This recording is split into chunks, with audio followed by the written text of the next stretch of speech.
اطہار علیہ السلام پر وقت امام کی نظر لطف کے حصول کے لیے ایک بار پھر درود بھیجیں۔ محمد و آل محمد،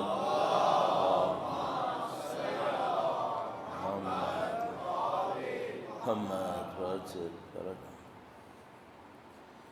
اعوذ باللہ من الشیطان الرجیم، بسم اللہ الرحمن الرحیم،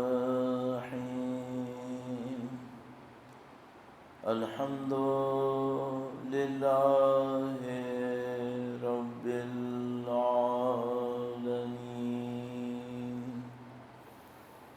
والصلاة والسلام علی سید الانبیاء والمرسلین،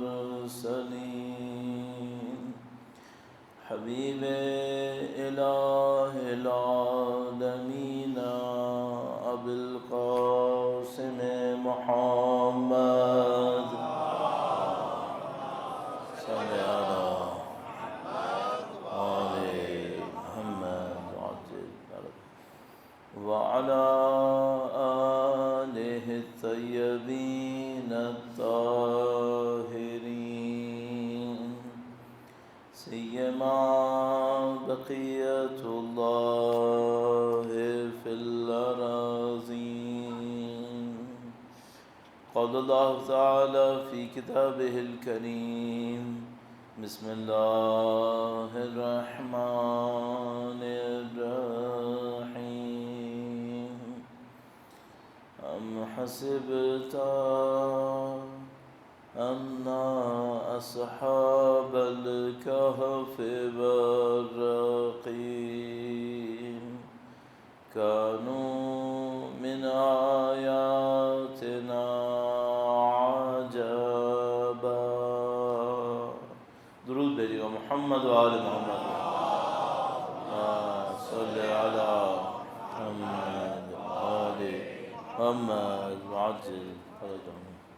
خدا نے مثال کا انتہائی لطف و کرم، انتہائی شکر، پروردگار عالم نے یہ سعادت نصیب کی، اہل بیت اطہار علیہ السلام کی ذکر کی سعادت ہوئی، ان کی روایتوں کا بیان ہوا، اور گویا ہم اور آپ ایک معنی میں ان محفلوں کے نزدیک پہنچ گئے جہاں امام ارشاد فرماتے تھے، لوگ سنا کرتے تھے، اس پر عمل کیا کرتے تھے۔ خدا تعالیٰ نے مولا چھٹے سرکار کی چند روایتوں کو سننے کا موقع نصیب کیا، اور ہمارے پاس ایک روایت ہے جس میں ارشاد فرمایا معصوم نے کہ خدا جب کسی بندے پر بھلائی نازل کرتا ہے تو اس کو دین کو سیکھنے کا موقع نصیب کر دیتا ہے۔ خدا جب خیر کا ارادہ کرتا ہے کسی بندے کے لیے تو اس کو دین میں سوجھ بوجھ کا موقع نصیب کر دیتا ہے۔ خدا نے چند دنوں میں ہمیں سوجھ بوجھ کا، سوچنے سمجھنے کا موقع نصیب کیا، خدا کی دی ہوئی اس نعمت کا شکر بجا لانے کے لیے، جس کے نتیجے میں انشاءاللہ خدا اس نعمت میں اضافہ فرمائے گا، ہماری سمجھ بوجھ میں دین کے بارے میں اضافہ ہوگا۔ درود بھیجیں محمد و آل محمد، اللہم صلی علی محمد آل محمد وعجل فرجهم۔ ان ایام میں ہم نے اس بات پر بہت اصرار کیا کہ بعض دین کے احکام ہوتے ہیں اور بعض کو ہم دین کی ثقافت تعبیر کرتے ہیں، دین کی تہذیب تعبیر کرتے ہیں۔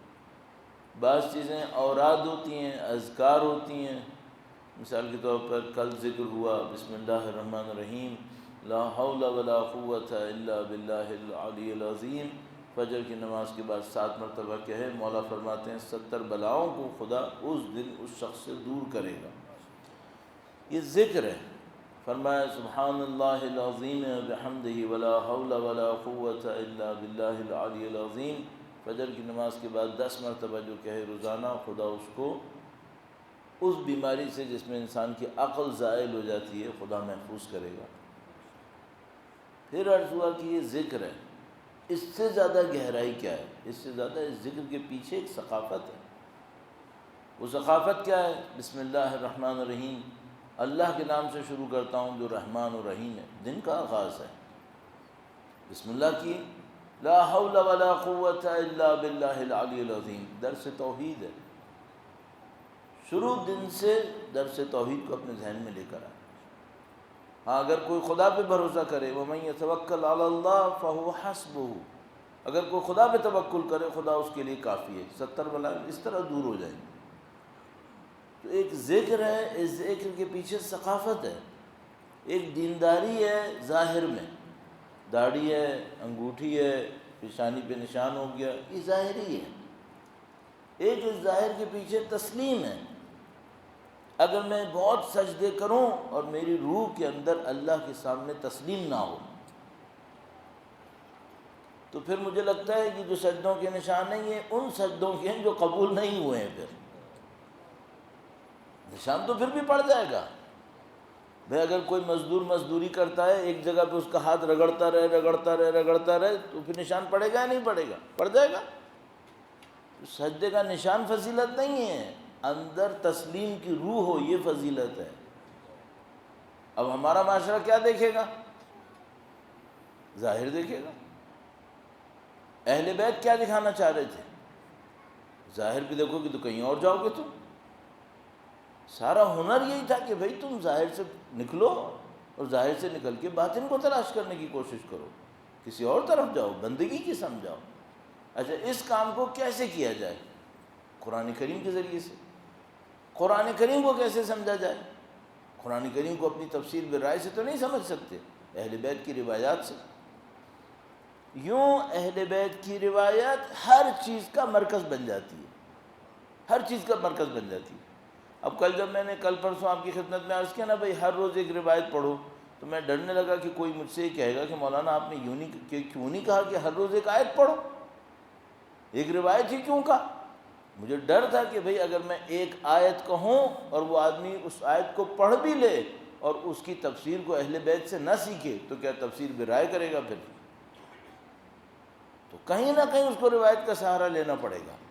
ہاں قرآن کریم یقیناً تبیان لکل شیء، ہر چیز کا بیان ہے، لیکن بہرحال ھدی للمتقین بھی ہے، لا یمسہ الا المطہرون بھی ہے۔ تو انسان کو اپنے اندر اس طرف بڑھنا پڑے گا کہ وہ قرآن کریم سے فیض یاب ہو، اور راستہ میں نے آپ کی خدمت میں عرض کیا اہل بیت اطہار علیہ السلام کے مکتب سے گزرے گا۔ تو یہ جو روزانہ روایتیں پڑھنا ہے یہ بڑا عجیب کام ہے۔ اب ہم نے یہ جب عرض کیا تھا تو 2-3 دن گزر گئے، آج اس سلسلے کی یہاں پر آخری مجلس ہے، تو اگر ہم بار بار روز کہہ بھی رہے تھے تو اب کل سے آپ کو یہ جملہ سننے کو نہیں ملے گا۔ اس کا مطلب کیا ہے؟ اس کا مطلب ہے اگر ان 2-3 دنوں میں کسی نے روزانہ ایک حدیث پڑھنے کی عادت نہیں ڈالی ہے، اب ذرا مشکل ہے، اب ذرا مشکل ہے۔ تو آپ حساب کر لیجئے کہ آپ کو اب تک روزانہ حدیث پڑھنے کی عادت پڑی ہے یا نہیں پڑی ہے۔ اگر پڑھ گئی ہے تو بہت ہی اچھا ہے، نہیں پڑھی تو میں ایک حدیث اس سلسلے میں سنا دیتا ہوں کہ میری طرف سے، جس کو فارسی میں کہتے ہیں سنگ تمام، آخری پتھر ہے، پھر آپ کی مرضی، آپ کو عادت ہو یا نہ ہو۔ درود بھیجیں محمد و آل محمد پر، صلی علی محمد و آل محمد وعجل فرج۔ ہم لوگ دعوے بہت کرتے ہیں، باتیں بہت کرتے ہیں، میرے جیسے لوگوں کا کام ہی یہ لگنے لگتا ہے باتیں کرنا باتیں کرنا۔ ان باتوں کے پیچھے سوچئے کہ ان باتوں کی حقیقت کیا ہے۔ اب ایک روایت، اس روایت سے پہلے میں ایک بات آپ سے عرض کرتا ہوں۔ مثلا اگر کوئی شخص یہاں پر ہو اور وہ یہ کہہ دے، قدیم زمانے میں قم میں ایک مدرسہ ہوتا تھا، تو اس کے جو مدرس تھے، پرنسپل تھے، انہوں نے بچوں کو نماز شب کی عادت ڈالنے کے لیے ایک اسپیشل اسکالرشپ رکھا ہوا تھا ان بچوں کے لیے جو نماز شب پڑھیں۔ تو وہ کہتے تھے جو بچے ہر روز نماز شب پڑھیں گے ان کے لیے ایک اسپیشل اسکالرشپ ہوگا۔ ہمارے محلے میں بھی ایسے کرتے ہیں، مثلا جب ماہ رمضان ہوتا ہے تو وہ کہتے ہیں کہ بھئی جو بچے ہر روز مثلا ظہر اثر میں یا مغرب عشاء میں آئیں گے ان کو 30 دن اگر آ گئے تو مثلا ایک بائی سائیکل تحفے میں دیں گے۔ تو خوب بچے آ جاتے ہیں اور یہ ہوتا ہے وہ ہوتا ہے۔ تو بات ممکن ہے کوئی یہ کہے کہ مولانا آپ ان کو لالچی حریص بنا کے عبادت کروائیں گے کیا؟ نہیں، اس میں ایک اور خوبی ہے۔ اگر کسی بچے کو ان عبادتوں کا مزہ آ گیا، اب بائی سائیکل کے بغیر بھی یقیناً کرے گا۔ تو مدرس کے جو تھے وہ دونوں شہید ہو گئے، 2 پرنسپل تھے اس مدرسے کے، دونوں شہید ہوئے۔ تو ان سے کسی نے کہا کہ آپ اس طرح اپنے طلاب کو پیسے کی حرص دے کر نماز شب کا عادی بنا بھی لیں گے تو کیا ہوگا؟ تو انہوں نے کہا یہ مجھے یقین ہے کہ اگر کسی بچے کو میں نے 2-3 مہینے نماز شب کا عادی بنا لیا، پھر یہ میرے پیسے دیے بغیر بھی پڑھے گا، پھر یہ نہیں چھوڑے گا۔ یہ تو ایک اور ہی مذاہب ہے۔ یہ جو آپ قم تشریف لے جاتے ہیں مولا کے روضے، مشہد میں مولا کے روضے کے ساتھ ایک مسجد ہے، مسجد گوہر شاد، دیکھا جس کا گنبد بہت بڑا گنبد ہے، کہتے ہیں شاید تاریخ اسلام میں اتنا بڑا مسجد کا گنبد اسٹینڈ الون نہیں ہے۔ اس کی ایک تاریخ ہے۔ یہ جو صاحبہ تھیں گوہر شاد، یہ سمجھ لیں شہزادی تھیں اپنے دور میں، بہت متقی پرہیزگار، انتہائی متقی پرہیزگار، اور انہوں نے اپنی مسجد کی تعمیر کے لیے جو آخری احتیاط کر سکتے ہیں مال کے سلسلے میں وہ کی بھی تھی۔ تو ان کا مال اتنا مشہور تھا مسجد کا کہ جب مسجد کی تعمیر ہو گئی کچھ مال بچ گیا تو ان کی ایک کنیز تھی، ان کا نام پتہ نہیں کیا تھا، وہ مدرسے کے اوپر لکھا ہوا ہے۔ جب مسجد گوہر شاد سے آپ مولا کے روضے کی طرف جائیں تو سیدھے اور الٹے ہاتھ پر 2 دروازے بنے ہوئے، وہاں مدرسوں کا نام لکھا ہوا، پری زاد نام تھا میرا خیال ہے۔ ان کی ایک کنیز تھی، اس نے کہا کہ آپ نے اتنی محنت سے حلال کمائی کے بلڈنگ مٹیریل جمع کیا ہے، یہ بچ گیا، یہ آپ مجھے دے دیں۔ اس نے پوچھا کیا کرو گی؟ کہا میں مدرسہ بناؤں گی۔ تو اس نے ایک چھوٹا سا مدرسہ بنا دیا۔ جو مسجد گوہر شاد ان کی ہے، اور وہ جو مدرسہ بنا ہوا ہے جس میں اب وہاں پہ تلاوت قرآن کریم ہوتی ہے، وہ پری ذات میرا خیال میں نام تھا، وہ اس کا ان کا بنایا ہوا ہے۔ یہ جو گوہر شاد تھیں بہت خیال کرتی تھیں کہ ہمارا کوئی مزدور بیمار ہو تو اس کو پوری ویلفیئر ملے۔ صرف پیسہ دینا بہت آسان ہوتا ہے، پیسے کو حلال سے کما کے دینا بہت مشکل ہوتا ہے، پھر اس پیسے کے خرچ کرنے کے اوپر کیا ہوا یہ تو اور ہی مشکل ہوتا ہے۔ تو گوہر شاد نے صرف پیسہ نہیں دیا، حلال سے پیسہ دیا، پھر کنسٹرکشن کو سپروائز کیا کہ کسی جانور کو کوئی کوڑا نہیں مارے گا، کسی مزدور کو کوئی نقصان نہیں پہنچے گا۔ تو ایک مزدور بیمار ہو گیا، کہا پتہ چل گیا، وہ وزٹ کرتی تھیں، ان کو پتہ چل گیا مزدور بیمار ہو گیا، تو مزدور کی بیماری کے لیے علاج کروانے کے لیے طبیب بھیجا، اس نے طبیب نے علاج کیا، علاج نہیں ہوا۔ تو بعد میں پوچھا کہ وہ جو بیمار ہوا تھا وہ علاج ہوا نہیں ہوا معالجہ؟ تو ہم نے علاج کیا، اس کو شفا نہیں ملی۔ کہا میں خود دیکھوں گی کہ شفا ہوئی یا نہیں ہوئی، کیوں نہیں ہوئی، ایک ایک مزدور کے پیچھے۔ ہاں تو وہ گئیں، اس مزدور سے ملیں، پوچھا تم کو شفا کیوں نہیں ہے، تمہارا علاج ہوا؟ اس نے کہا میرا علاج ہوا لیکن مجھے شفا نہیں ہوگی۔ تو انہوں نے پوچھا کیوں نہیں ہوگی؟ کہا اس لیے کہ میں جسمانی مریض نہیں ہوں۔ اس نے کہا پھر کس بات کے مریض ہو؟ کہا میں آپ کا عاشق ہوں، میں اس عشق میں گھل رہا ہوں، میں بتا بھی نہیں سکتا کسی کو، مجھے پتہ ہے میں کسی کو بتاؤں گا میرے سر کٹ جائے گا، آپ میری طرف توجہ مت دیں، میں تو ہوں۔ تو اس نے کہا کہ میں تمہارے ساتھ وصلت کرنے کو تیار ہوں، تم صرف ایک کام کرو، اتنے دن، پتہ نہیں 40 دن یا کتنے دن، مولا 8ویں امام کے روضے پہ جا کے نماز شب پڑھ لو۔ کہا بس یہ کرو؟ اس نے کہا بس یہ کرنا؟ ہاں بس یہ کرو۔ پڑھتا رہا، 40 دن بعد نہیں آیا۔ تو گوہر شاد نے وعدہ کیا تھا، تو پیغام بھجوایا کہ بھائی کیا ہوا؟ کہنے کا نہیں اب نہیں۔ تو پوچھا کیا ہوا؟ کہنے کا مجھے اور بڑا معشوق مل گیا، اب میں اس عشق میں نہیں ہوں۔ صلی علی محمد عاجل۔ کیا آپ نے میرا علاج کر لیا؟ میں مجازی عشق میں مبتلا ہوا تھا، اب حقیقی عشق میں، اب مجھے پتہ چلا ہے کس سے عشق کرنا۔ تو یہ کچھ لوگ ہیں جن کو نصیب ہوتا ہے، ہم لفظ کہتے ہیں، لفظ کے پیچھے وہ حقیقت نہیں ہوتی۔ اب دیکھیں میں حدیث کہہ رہا ہوں، لیکن حدیث کی حقیقت کیا ہے؟ میں نے آپ کی خدمت میں عرض کیا تھا ان الفاظ میں نورانیت ہے۔ اب دیکھیے خود مولا کا فرمان حدیث کے بارے میں کیا ہے، ذرا یہ دیکھیے گا، درود بھیجے گا محمد و آل محمد پر۔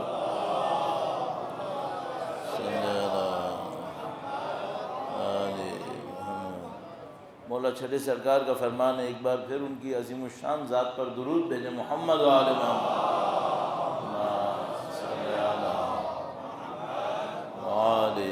محمد وعجل فرما حدیث فی حلال و حرام تاخذہ من صادق خیر من الدنیا وما فیہا من ذہب وفضہ۔ یہاں پہ امام نے فرمایا کہ ایک حدیث جس میں حلال بیان ہو حرام بیان ہو، یعنی کوئی حدیث ہو جس میں حلال حرام کی بات ہو، یعنی دین کی بات ہو، دین سکھایا گیا۔ ایک حدیث تم سیکھو جس میں حلال و حرام کا ذکر ہو، دین سکھایا گیا ہو، یہ حدیث کس سے لو؟ تاخذہ من صادق، کسی سچے سے لو۔ اچھا، یہ ممکن ہے کہ امام نے اپنے لیے فرمایا ہو، لیکن ہمارے پاس روایت میں لفظ لکھا ہے، ہم نے بہرحال ترجمہ کرنا ہے، ترجمہ کریں تو سچے سے لو۔ اب ممکن ہے یہ سچے سے مراد خود مولا کی اپنی ذات ہو، ٹھیک ہے۔ حدیث فی حلال و حرام تاخذہ من صادق، ایسی ایک حدیث سیکھنا خیر من الدنیا وما فیہا من ذہب وفضہ، دنیا و ما فیہا سے بہتر ہے جس سونا اور چاندی ہے جس کے اندر۔ دنیا کو سونا اور چاندی سے بھرو، اس کے مقابلے میں ایک حدیث صادق سے سیکھ لو جس میں دین کا حلال و حرام آ رہا ہو، یہ تمہارے لیے اس پوری دنیا و ما فیہا سے بہتر ہے۔ صحیح ہے؟ اس پہ یقین ہو گیا؟ اللہم صلی علی محمد آل محمد وعجل، اگر اللہم صلی علی محمد آل محمد وعجل فرجہ، اگر میرے پاس سونے کی کوئی کان ہوتی، اللہ کا کرم ہے کہ نہیں ہے، پتہ نہیں کیا بربادی آتی، اگر ہوتی اور میں آپ سے کہتا کہ جو مجھ سے ہر روز ایک حدیث سیکھے گا اسے 0.1 گرام سونا دوں گا، 1 گرام نہیں، 0.1 گرام، 10 دن سیکھ لو 1 گرام، 100 دن سیکھ لو 10 گرام، سیکھتے لوگ یا نہیں سیکھتے؟ امام فرما رہے ہیں 1 گرام 0.1 گرام نہیں، پوری دنیا کا سونا بھی دے دو، ایک حدیث سیکھنے کے برابر نہیں آئے گا، ایک حدیث سیکھنے کے برابر نہیں آئے گا۔ ہم پر حجت تمام کی ہے مولا نے۔ اچھا ایسا کیوں ہے؟ ذرا مرو تو پھر دیکھو حدیث تھی کیا، ہاں ایک حدیث ہوتی کیا ہے۔ ہم مریں گے انشاءاللہ، برزخ میں جائیں گے، آخرت میں جائیں گے، ابدی زندگی ہے، شاید ایک حدیث 1,00,000 سال تک میری برزخ کو روشنی دے گی، 1,00,000 سال تک ایک حدیث۔ صحیح ہے؟ موقع ہے ابھی، سیکھو، کوئی رکاوٹ نہیں۔ خدا تعالیٰ فرماتا ہے اس دن کو سوچو جب یہ سجدے کرنا چاہیں گے سجدے نہیں کر پائیں گے، کیونکہ جب ان کو سجدوں کے لیے بلایا جاتا تھا تو نہیں کرتے تھے۔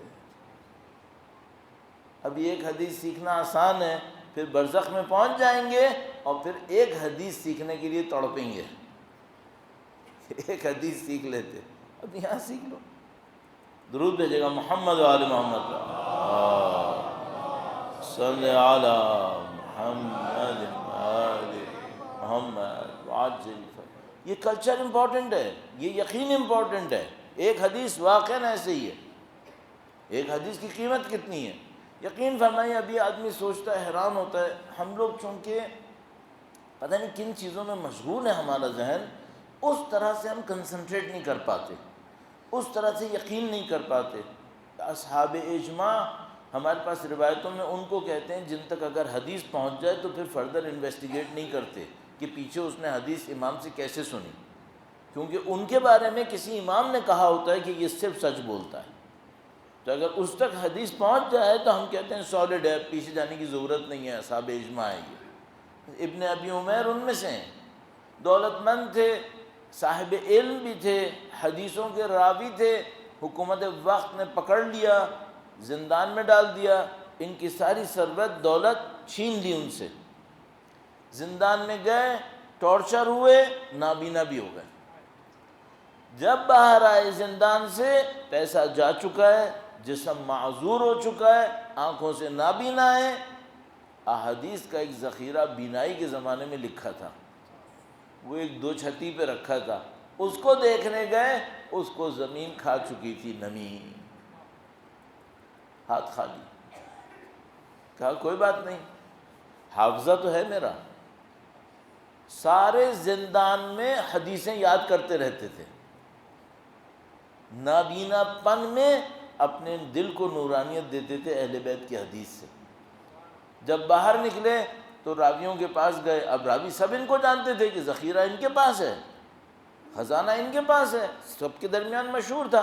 وہ درمیان میں بیٹھے، کہا دیکھو میرے ساتھ ایک مشکل ہو گئی ہے، میرے پاس ذخیرہ کا، لکھائی کا ذخیرہ ختم ہو گیا، روایتوں کا وہ ختم ہو گیا، مجھے یاد ہے کون سی حدیث مستند تھی کون سی غیر مستند تھی، مجھے یہ یاد ہے۔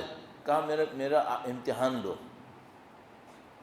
مستند حدیث غیر مستند حدیث دونوں میرے سامنے پڑھو، میں تم کو بتاؤں گا کون سی مستند ہے کون سی نہیں، مجھ سے پوچھو۔ انہوں نے 10 طریقے سے امتحان لیا، ثابت ہوا کہ نہیں، بندہ سالڈ ہے، یاد ہے ان کو سب کچھ، طے ہو گیا علماء کے درمیان کہ نہیں یہ آدمی اصحاب اجماع میں سے ہے، اس تک حدیث آتی ہے، مضبوط ہوتی ہے، صحیح ہے۔ ایک بندہ ان کے پاس آیا، ان کے فقر کو دیکھتے ہوئے، ان کی غربت کو دیکھتے ہوئے ان کے پاس آیا اور کہا کہ فلانی 8,000 درہم مجھے تمہیں دینے تھے، یہ ہاتھ میں پکڑو۔ 8,000 درہم میں گھر آ جاتا تھا اس زمانے میں، اچھا گھر آ جاتا تھا، عمرا کے گھر 8,000 درہم کے ہوتے تھے، ایک روایت کی بنیاد پہ عرض کر رہا ہوں۔ ابن ابی عمیر نے دیکھا غریب آدمی بیچارے، زندگی کی تمام کمائی جا چکی ہے، گھر ختم، کچھ نہیں ہاتھ میں، 8,000 درہم کوئی دے رہا ہے اور کہہ رہا ہے یہ تمہارا ہے۔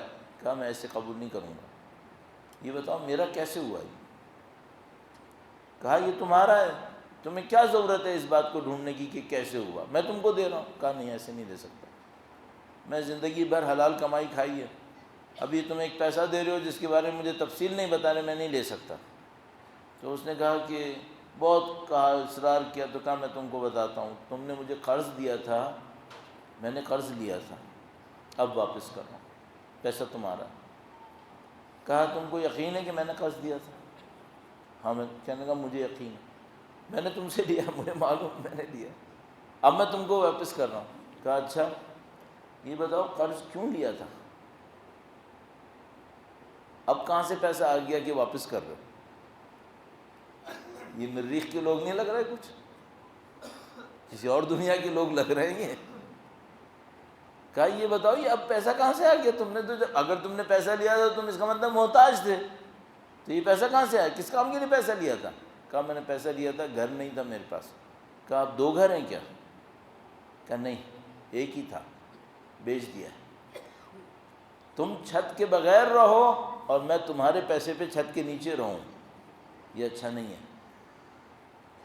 تم نے مجھے پیسہ دیا تھا، میری چھت تمہاری دی ہوئی چھت تھی، تم تو بے چھت کے ہو، بے گھر ہو، اور میں گھر میں تمہارے پیسے کے نیچے رہ رہا ہوں، یہ غلط ہے، تمہارا پیسہ واپس۔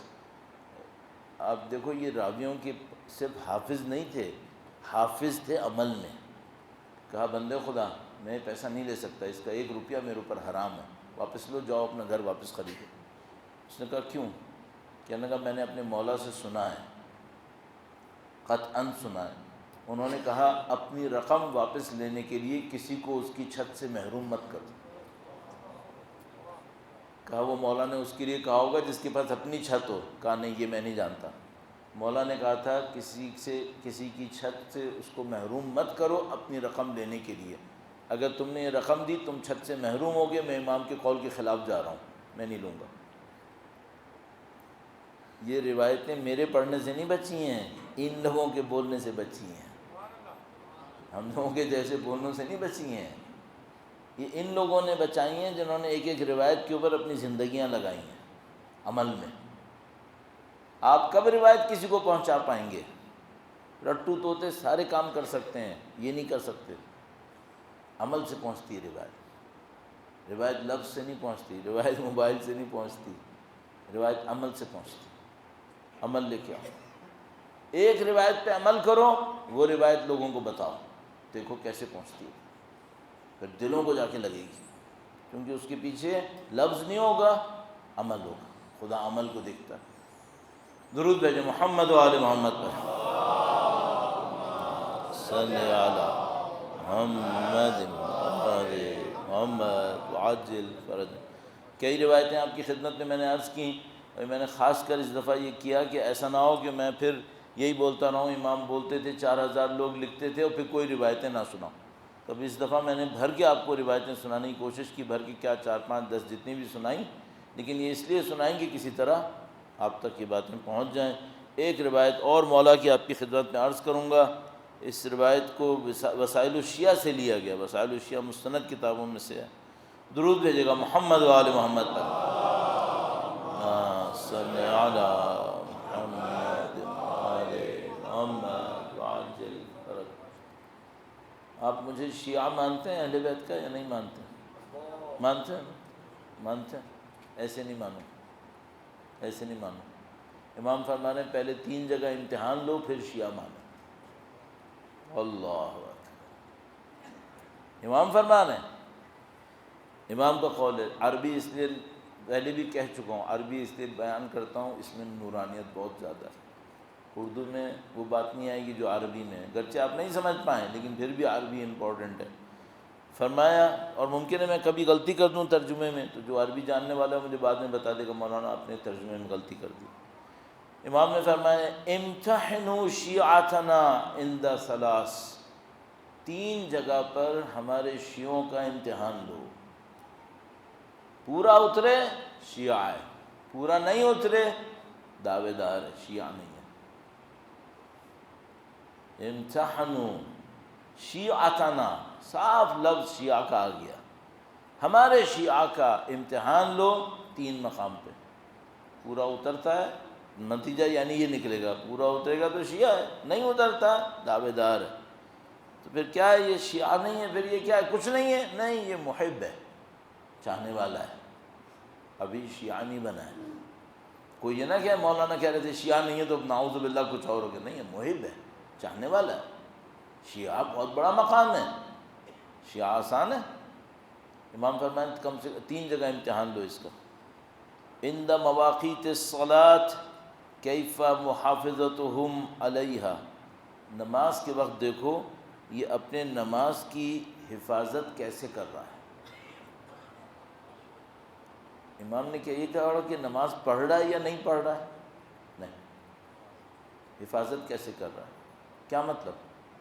نماز کی حفاظت کیسے ہوتی ہے؟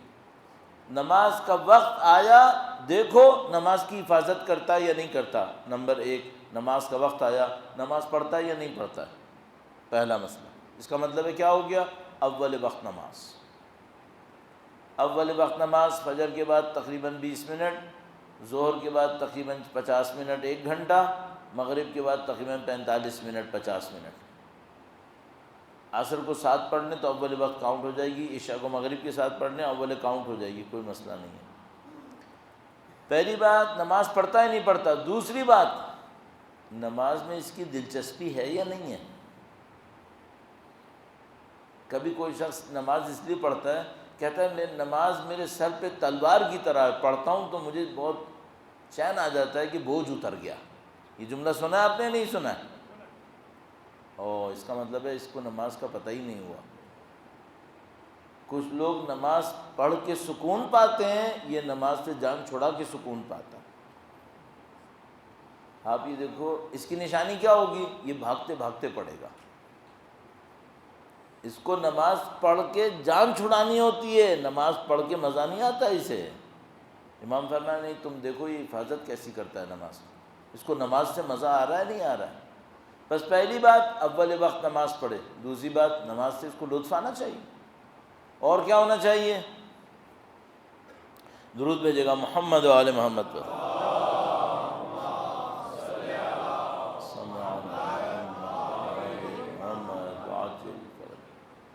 تیسری بات اپنی نماز کی شرائط کو یہ چیک کرتا ہے یا نہیں کرتا ہے۔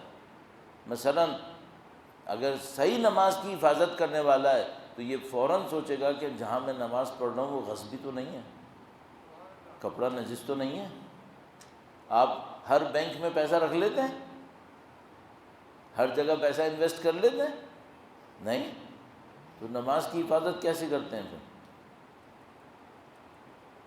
نماز پہ بھی تو اتنی توجہ دو. امام فرمایا تم کو شیعہ دیکھنا ہے 3 جگہ اس کا امتحان دو. پہلا امتحان کیا ہے؟ نماز کے وقت دیکھو. معاملہ پڑھنے نہ پڑھنے کا نہیں ہے، رعایت کا ہے، حفاظت کا ہے. امام کا جو جملہ ارشاد فرمایا کیف محافظتہم علیہا، یہ نماز کی حفاظت کیسی کر رہے ہیں؟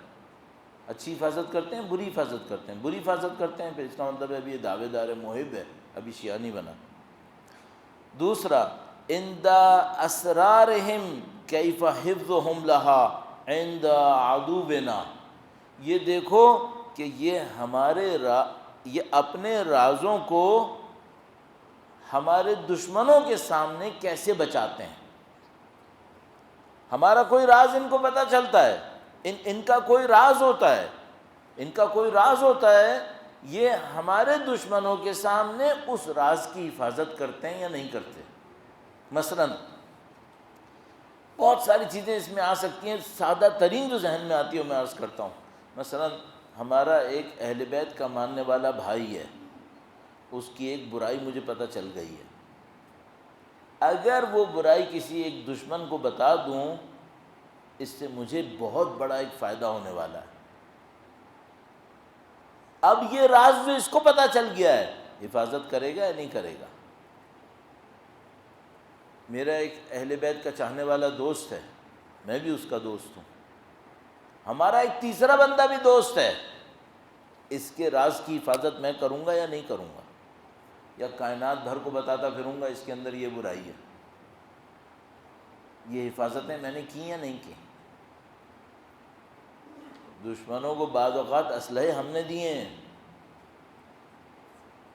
انہوں نے جو کیا وہ غلط کیا، ظلم کیا، بربریت دکھائی، جبر کیا، وہ غلط کیا، جہنم میں جائیں گے دشمن اگر ایسے کریں گے.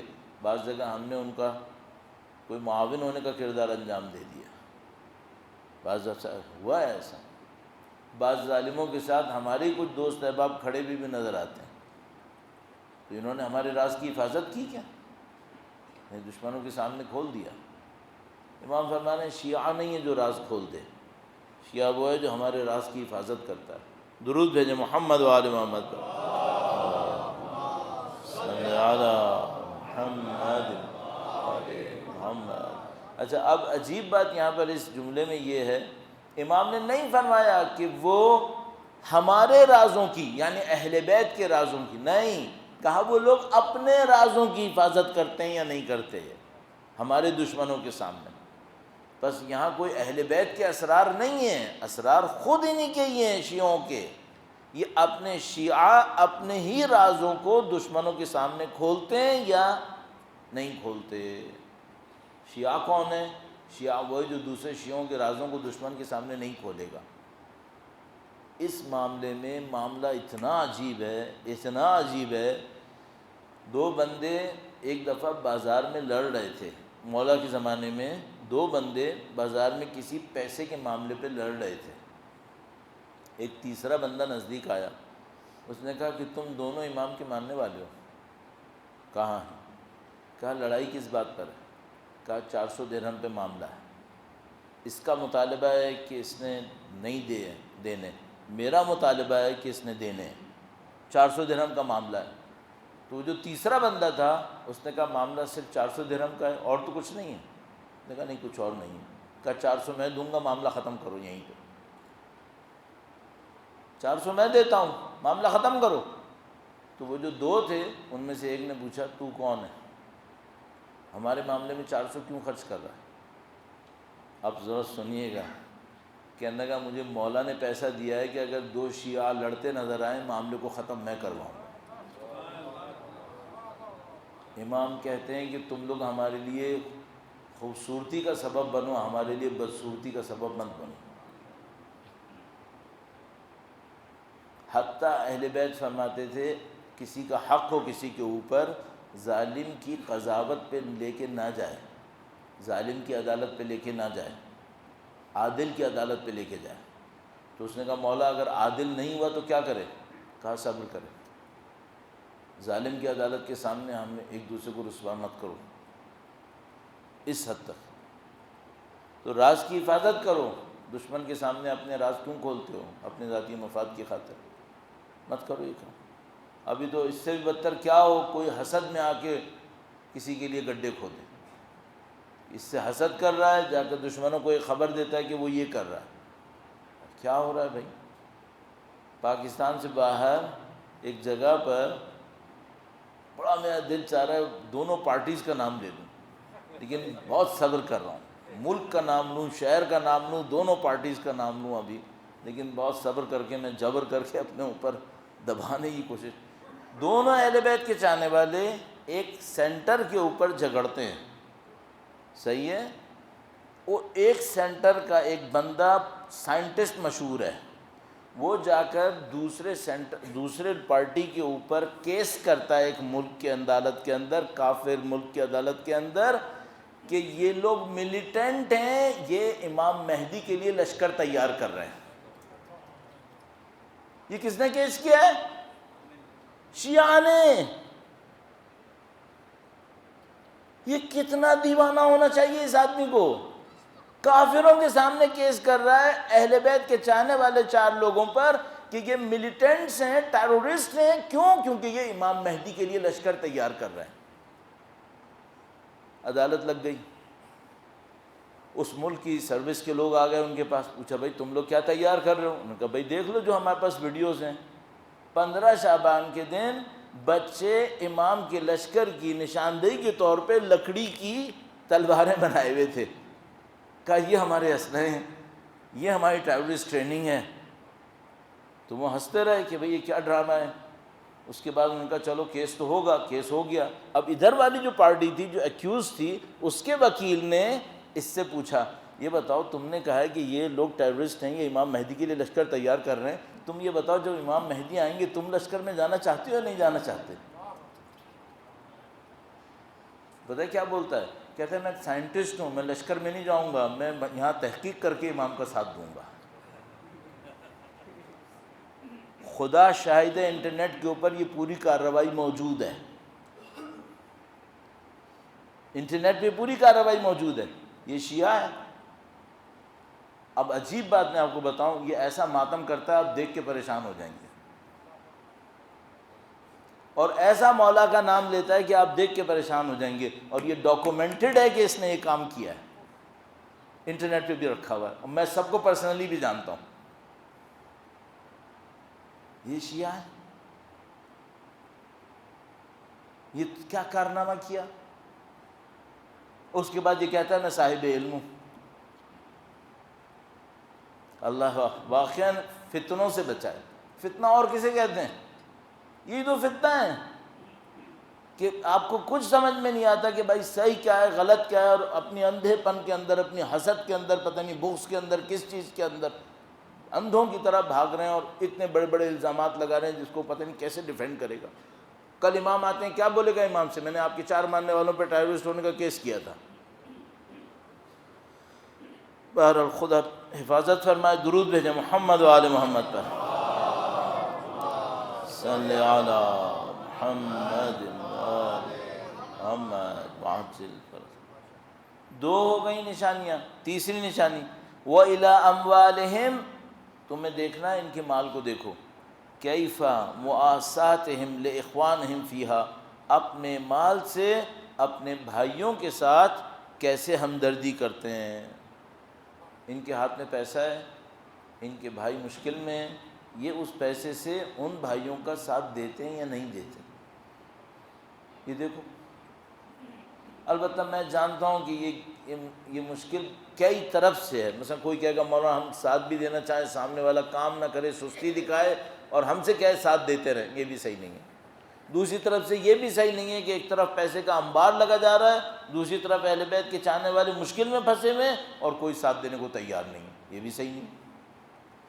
اچھا یہ بھی مجھے سمجھ میں آتا ہے کہ ہم کوئی ایسا ساتھ دیں کہ وہ کام کاج سے اور دور ہو جائے، اپنی سستی کے اندر اور آگے چلا جائے، یہ بھی صحیح نہیں ہے۔ ایسا کوئی ساتھ دینا چاہیے جس کے اندر وہ کام کاج کی طرف واپس آ سکے۔ مجھے پتہ ہے کمپلیکیٹڈ ہے، لیکن یہ بھی قطعاً غلط ہے کہ ایک آدمی کے ہاتھ میں پیسہ ہے اور وہ ان تمام باتوں پہ توجہ ہی نہیں دیتا کہ دوسرے کس مشکل میں۔ کم سے کم جو کر سکتے ہو وہ تو کر لو۔ آپ یقین فرمائیں، آپ کو پتہ ہوگا، مجھ سے زیادہ بعض چیزیں پتہ ہوں گی، آپ کے بعض اہل بیت کے چاہنے والے دنیا میں واقعاً سختیوں میں ہیں، یعنی وہ پیسے جو آپ اور میں بعض اوقات کسی فاسٹ فوڈ پہ کھڑے ہو کر گزار دیں گے، شاید اس میں اس کا بیچارے کا ایک مہینے کا کوئی چھوٹا موٹا راشن چل جائے گا۔ ابھی آپ کسی بھی ہوٹل میں جاؤ، تین بچوں کو لے کے، 2 بچوں کو لے کے 5-6 ہزار سے کم کا بل بنے گا کیا؟ 2-2 ہزار 3-3 ہزار کا راشن دیا جاتا ہے بعض اوقات بیواؤں کو۔ تم نے جو 1 گھنٹے کے اندر فاسٹ فوڈ کھایا ہے نا، اس سے 2 بیواؤں کا راشن جانا تھا۔ اچھا میں کہہ رہا ہوں کہ آپ کوئی فاسٹ فوڈ نہ کھائیں، نہیں کھاؤ، اتنا کر لو کہ جب خدا تم سے اور مجھ سے پوچھے تم نے اپنے پیٹ میں یہ ڈالا تھا، بھوک بھی شاید نہیں لگ رہی تھی اتنی، یہ جو 4 خاندان بھوکے بیٹھے تھے ان کا کیوں نہیں سوچا تھا؟ اتنا تو ہونا چاہیے نا، کچھ تو خیال ہو۔ تو بھائی ہمارے مال میں کچھ تو حق کسی کا ہو، ساری چیزیں بہانے بازی پہ نہ روکیں کہ مثلا ہم نے دیکھا ہے دے کر لوگ یہ کرتے ہیں، لوگ وہ کرتے ہیں۔ چلو دونوں نے غلطیاں کی ہیں تو اتنے جو محتاج ہیں ان سب کو ان 2 کی غلطی کی سزا تو نہیں دے سکتے، کچھ تو کرو۔ تو امام نے فرمایا تم کو شیعہ پہچاننا ہے، 3 جگہ پہ پہچانو۔ سب سے پہلے دیکھو نماز کا وقت آتا ہے، نماز کی حفاظت کیسے کرتا ہے۔ دوسرے نمبر پہ یہ دیکھو کہ یہ راز کی حفاظت کیسے کرتا ہے، اپنے شیعہ ساتھی کو پھنسا تو نہیں دیتا کہیں پہ۔ تیسرے نمبر پہ دیکھو اس کے ہاتھ میں مال ہوتا ہے، یہ دوسرے شیعوں کا ساتھ دیتا ہے نہیں دیتا ہے، اس سے تمہیں پتہ چل جائے گا یہ شیعہ ہے یا نہیں ہے۔ باقی کیا ہے؟ باقی محب دعوے دار ہے، اللہ انشاءاللہ اس کو شیعہ بنائے، ابھی محب ہے، یہ چلے گا آگے تو انشاءاللہ بہتر ہو جائے گا۔ اہل بیت اطہار علیہ السلام کی عظمت پر درود بھیجیں، محمد و آل محمد، صلی علی محمد محمد۔ بہت سکھایا اہل بیت نے ہمیں، اتنی جانیں دیں۔ مولا چھٹے امام کا ایک واقعہ عرض کرتا ہوں، آپ کی زحمت تمام کروں، درود بھیجے گا، محمد و آل محمد صلی علی آل محمد وعجل۔ راوی کہتا ہے میں ایک دفعہ مدینے میں تھا، رات کی تاریکی میں میں نے دیکھا کہ امام تشریف فرما ہے اور آہستہ آہستہ کہیں چل رہے ہیں۔ کہتا ہے میں ڈر گیا کہ کہیں ایسا نہ ہو کہ کوئی نقصان پہنچائے امام کو۔ میں بعض اوقات سخت بات کہنے والا ہوں، ویسے ہی کوئی نرم باتیں نہیں کرتا ہوں، لیکن بہرحال ایک بات ذہن میں آ رہی ہے، اہل بیت بہت زیادہ اپنے آگے آگے لوگ چلانا پسند نہیں کرتے تھے۔ روایت ہے نا ہمارے پاس، مولا کے سامنے، مولا امیر المومنین کے سامنے لوگ آگے آگے چلے، کہا یہ کیا کر رہے ہو؟ کہا ہم اپنے ملوک کے سامنے ایسے چلتے تھے، کہا نہیں خبردار یہ مت کرو، میرے ساتھ چلو، میرے ساتھ چلو، آگے آگے مت بھاگو۔ مجھے سمجھ میں نہیں آتا یہ ہم لوگ 8-8 گاڑیاں لے کے کیوں چل رہے ہیں، واقعاً سمجھ میں نہیں آ رہا، یہ ہم لوگ کس رسم کے اوپر چلیں گے؟ بعد یہ آپ مجھے معاف کیجیے گا، میں نے اپنے دل کے جلے پکوڑے نکال دیے یہاں پر، شاید میں نے غلط کیا ہوگا، مجھے معاف کر دیجیے گا، لیکن مجھے سمجھ میں نہیں آتی یہ بات۔ اہل بیت ایسے نہیں کرتے تھے۔ تو وہ کہتا ہے رات کو نکلے، امام تشریف فرما ہوئے، رات کی تاریکی تھی، زیادہ نظر نہیں آ رہا تھا، لیکن میں نے احساس کر لیا کہ امام ہے، میں پیچھے پیچھے چلنے لگا خاموشی سے، یہ بھی نہیں چاہتا تھا کہ سامنے آ کر مزاحم ہوں۔ کہنے لگا جب میں تھوڑا سا چلا تو میں نے دیکھا امام ایک جگہ پہ رک گئے۔ کہنے لگا میں رک گیا، کہنے لگا میں نے احساس کیا کہ کوئی چیز زمین پر گر گئی ہے، امام وہ اٹھا رہے ہیں۔ پھر میں نزدیک آیا کہ میں فلانی ہوں، امام نے فرمایا جو زمین پر ہے وہ اٹھا دو۔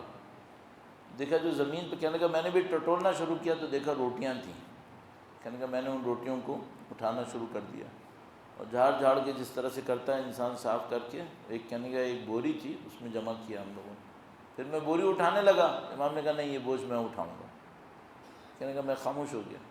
پھر بوری اٹھا کے امام چلے، جو چوراہا تھا شہر کا، جہاں پہ شہر کا سینٹر تھا، وہاں پہ یہ غریب غربا جو بے گھر لوگ ہوتے ہیں وہ شہر کے اس مرکز میں جا کے سو جاتے ہیں تاکہ تھوڑا سیکیور بھی رہیں۔ کہنے کا اندھیری رات تھی، امام نے مجھ سے کہا کہ یہ جو روٹیاں ہیں یہ جو لوگ یہاں سو رہے ہیں ان کے سونے کی جگہ کے نیچے رکھتے چلے جاؤ تاکہ صبح کو ان کو مل جائیں روٹیاں۔ تو کہنے کا میں نے رکھ دی۔ اس کے بعد جب معاملہ ختم ہوا تو میں نے امام سے پوچھا، کہنے کا میں نے امام سے پوچھا کہ مولا یہ آپ کے شیعہ تھے؟ کیا یہ آپ کے شیعہ تھے؟ امام نے فرمایا اگر شیعہ ہوتے تو ہم اپنے دسترخوان پہ بٹھا کے ان کو سالن کے ساتھ کھلاتے، شیعہ ہوتے تو ہم ایسے تھوڑی چھوڑتے، ایک روٹی دے کے تھوڑی بیچتے۔ یہ وہ ہیں جن کو ہم صبح کو اپنے دسترخوان پہ بلائیں گے نا، یہ ہماری دشمنی میں نہیں آئیں گے، اس لیے ہم رات کو آئیں ان کو روٹی دینے کے لیے، صبح کو ہمارے دسترخوان پہ نہیں آئیں گے۔ وہ دل کے اتنے وسیع تھے، ان کا صدر اتنا تھا۔ ایک دفعہ میں دبئی میں تھا، کسی نے مجھ سے کہا مولانا آپ جب درس دیتے ہیں نا، ماہ رمضان تھا تو افطار کے کافی دیر کے بعد درس ہوتا تھا۔ اس نے کہا مولانا جب تک آپ درس دیتے ہیں نا، یہ افطار کے بعد لوگ سو جاتے ہیں، مزدور لوگ، مسجد میں اے سی وغیرہ لگے ہوتے ہیں وہاں ہر جگہ، کہیں یہ ٹیک لگا کے سو جاتے ہیں، پھر جب آپ کا درس ہوتا ہے تو اس میں کچھ لوگ سو رہے ہوتے ہیں، کچھ جاگ جاتے ہیں، تو ان کو میں کل سے کیا کروں، ان کو کیا بولوں کہ مت سوئیں؟ میں نے کہا نہیں ایسا کرو، اگر میں ہوتا تو ایک کمرہ سونے کے لیے بنوا دیتا، کہ آؤ سو جاؤ۔ کہنے لگا مولانا کیسی باتیں کر رہے ہیں، ہم لوگ مجلس میں درس رکھتے ہیں تاکہ لوگ آئیں درس سنیں۔ میں نے کہا بندے خدا، ماہ رمضان میں یہ لوگ 100 منزلہ بلڈنگ کے اوپر چڑھے رہتے ہیں، 40 ڈگری میں یہ لوگ مزدوری کرتے ہیں، اگر ہماری مسجد کے اے سی میں آ کے آدھے گھنٹے میں 1 گھنٹہ سو لیتا ہے، کوئی بات نہیں، سونے دو، ایک اور اے سی بنا دو ان کے لیے، ایک اور کمرہ بناؤ کہ سکون سے سو لے بیچارہ۔ ہم کیا سکھائیں گے ان کو؟ پہلے یہ تو دیکھو ہمارے امام کیا کر رہے تھے ان کے ساتھ، یہ دشمن بھی ہوتے تو امام یہی کرتے، سونے دو، تو ہمارا جاننے والا ہے ماشاءاللہ، اہل بیت کا ماننے والا، اس کے ساتھ کیوں نہ کریں؟ وہ اتنا سہج صدر رکھتے تھے، دشمن کو بھی کھلاتے تھے۔ وہ کتنی مشہور روایت ہے ہمارے پاس کہ مدینے میں قحط ہو گیا، لوگ گندم لے رہے تھے، چوتھے امام گندم دے رہے تھے، سب گندم لینے والے گندم لیتے تھے۔ ایک آدمی امام کے سامنے آیا گندم لینے کے لیے، گندم لینے سے پہلے اس نے امام سے کہا کہ شاید آپ نے مجھے نہیں پہچانا، جھولی پھیلائی اور امام سے کہا شاید آپ نے مجھے نہیں پہچانا۔ امام نے سر جھکایا، گندم اسے دی اور کہا جس نے میرے والد کی پیشانی پہ پتھر مارا ہو میں نہیں پہچانوں، تو نے میرے والد کی پیشانی پہ پتھر مارا۔ تو نے خود کہا نہیں پہچانا، نہ کہتا نہ پہچانا تو امام نے کچھ کہنا تھوڑی تھا، امام تو دشمن کو بھی گندم دے رہے تھے۔ کہا تم نے میرے والد کی پیشانی پہ پتھر مارا تھا، آج تم مانگنے کے لیے آئے ہو، بھوکے ہو، میں تمہیں گندم دوں گا۔ یہ مروان اتنا پست فطرت دشمن تھا، جب مدینے میں بنی امیہ کے خلاف بغاوت ہوئی نا تو چوتھے امام کے پاس پہنچ گیا کہ میرے بیوی بچوں کو پناہ دے دیں۔ امام نے پناہ دے دی اور نہیں یاد دلایا کہ تم ہمارے بیوی بچوں کو لے کر کوفہ گئے تھے، تم ہمارے بیوی بچوں کو لے کر کوفہ سے شام تک گئے تھے، آج اپنے بیوی بچوں کو پناہ دلانے آتے ہو ہمارے پاس، نہیں یاد دلایا، دے دی پناہ۔ یہ اتنے کریم ہیں۔ حر نے لشکر کا راستہ روکا، امام نے دیکھا حر کو، وہ راستہ روکنے کھڑا تھا، لیکن امام نے کیا فرمایا؟ امام نے کہا حر لگتا ہے تو پیاسا ہے، تیرا لشکر پیاسا ہے؟ کہا ہم پیاسے ہیں۔ کہا ٹھیک ہے، پہلے ہم پانی پلائیں گے پھر بعد میں بات کریں گے۔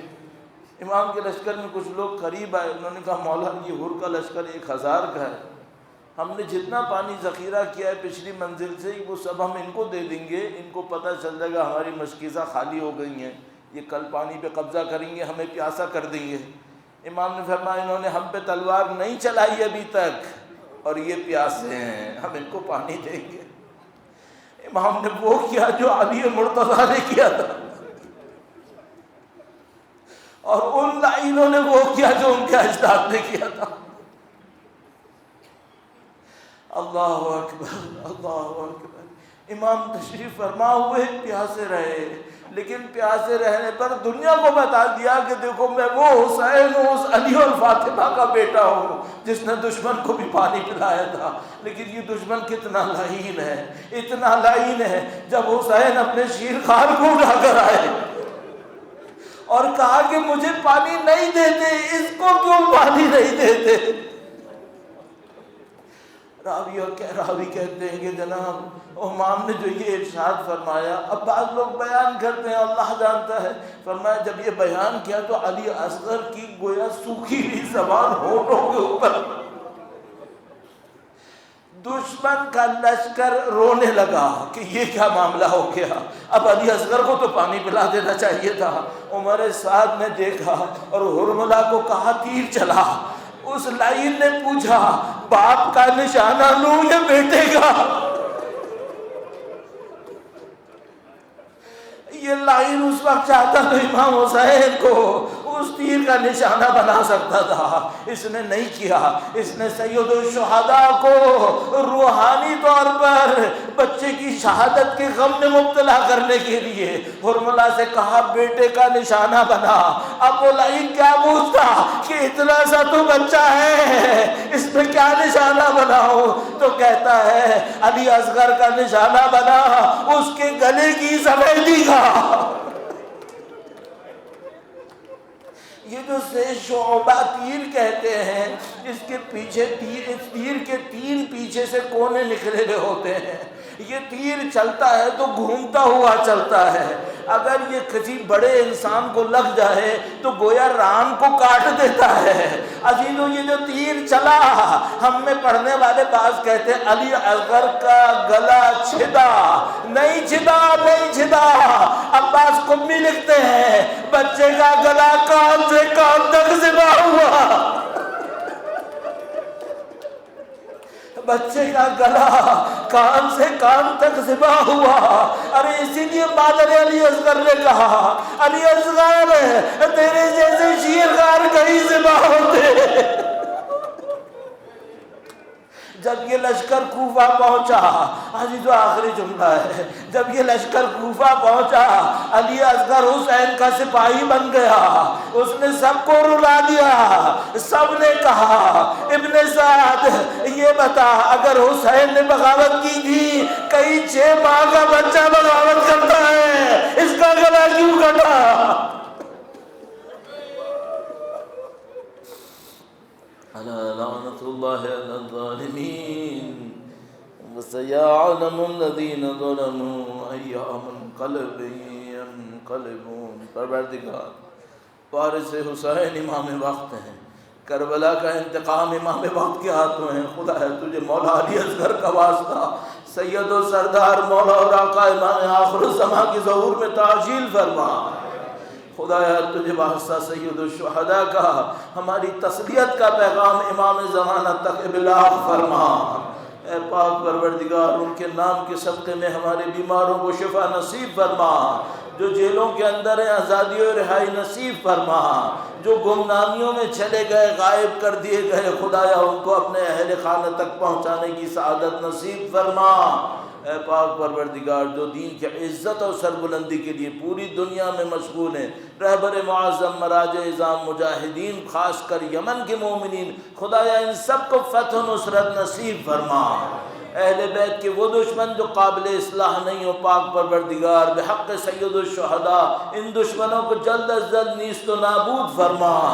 اے پاک پروردگار دعائیں تیری حجت کے لیے خدایا، تجھے واسطہ علی اصغر کی مظلومیت کا، اہل بیت کی مظلومیت کا، سید و سردار مولا اور آقا امام آخر الزمان کے ظہور میں تعجیل فرما، ان کے لشکر کی تعداد میں اضافہ فرما، ان کے دشمنوں کو نیست و نابود فرما، ہمیں امام کی نصرت کی سعادت نصیب فرما، ہمیں پاکیزہ شہادت نصیب فرما۔ ربنا تقبل منا انك انت السميع العليم وتب علينا انك انت التواب الرحيم۔